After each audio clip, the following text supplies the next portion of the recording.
အားလုံးပဲမင်္ဂလာပါခင်ဗျာဒီတစ်ပတ်မှာတော့သမိုင်းမှပြောဆုံးသွားတဲ့တပ်မဟာကြီးတရတ်လီကျန်အကြောင်းပြောပြချင်ပါတယ်ဒါဟာစီဟောင်းရောမအပါယာနဲ့တရုတ်ဟန်မင်းစင်တို့ရဲ့ကြားကရှင်းလင်းမှုဖြစ်နေချီရှိတဲ့ရိုးရချစ်တစ်ခုပါလော်ခဲတဲ့နေပေါင်း2000ကျော် BC 53ခုနှစ်ကမြမစစ်သူကြီးကရက်ဆင်ဟာပါဆာကိုတိုက်ခိုက်ရင်းနဲ့အရင်နေခဲ့ပါတယ်ပါဆာကယင်းနဲ့အီရန်မှာတိုင်ပွဲမှာရောမစစ်တဲ့ထောင်ပေါင်းများစွာပြည်ဆုံးခဲ့ပြီးမြဲစစ်တဲ့6000လောက်ဟာစစ်ဘဲကိုဖြစ်ပြီးလုံးမြောက်သွားပြီး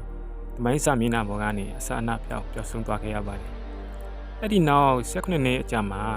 တရုတ်ဟန်မင်းစီရဲ့မတ်တန်တစ်ခုမှာထူးဆန်းတာတစ်ခုတွေ့ရပါတယ်။နောက်ပြီးနေဆက်တဲ့ပွဲတစ်ခုမှာငါကြီးခုံပုံစံကာကွယ်ရင်းဗျူဟာတုံးပြီးထူးဆန်းတဲ့စစ်တဲ့တွေကိုဖမ်းမိခဲ့တယ်လို့ဆိုပါတယ်။အဲ့ဒီဗျူဟာဟာရောမတို့ရဲ့နမိတ်ကျော် S2 တို့လက်ခုံပုံစံဒိုက်ကာဗျူဟာနဲ့တထန်နဲ့တူနေပါတယ်။ခုခေတ်တရုတ်နိုင်ငံကဆူပြည်နယ်ထဲကလီကျဲဆိုတဲ့ရွာကလေးမှာနေထိုင်သူတွေဟာတရုတ်လူမျိုးတွေနဲ့မတူဘဲထူးခြားနေကြပါတယ်။သူတို့ထဲကတချို့ဟာမြေလုံးပြားတာစပင်းရွှေရောင်ရှိတာအခေါင်းစင်းတာစတဲ့ရိုးပါတိုင်တာရုပ်သွင်းတွေရှိနေပါတယ်။2005ခုနှစ်လောက်ကတိတ်ပပညာရှင်တွေက DNA စစ်ကြည့်တဲ့အခါမှာရွာသားတချို့မှာရိုးပါမျိုးရုံဗီဇကိုကေရှင်း DNA 50%ရာခိုင်နှုန်းရုပ်ပါဝင်နေတာတွေ့ရှိခဲ့ရပါတယ်။လီကျဲဆိုတဲ့နာမည်ဟာ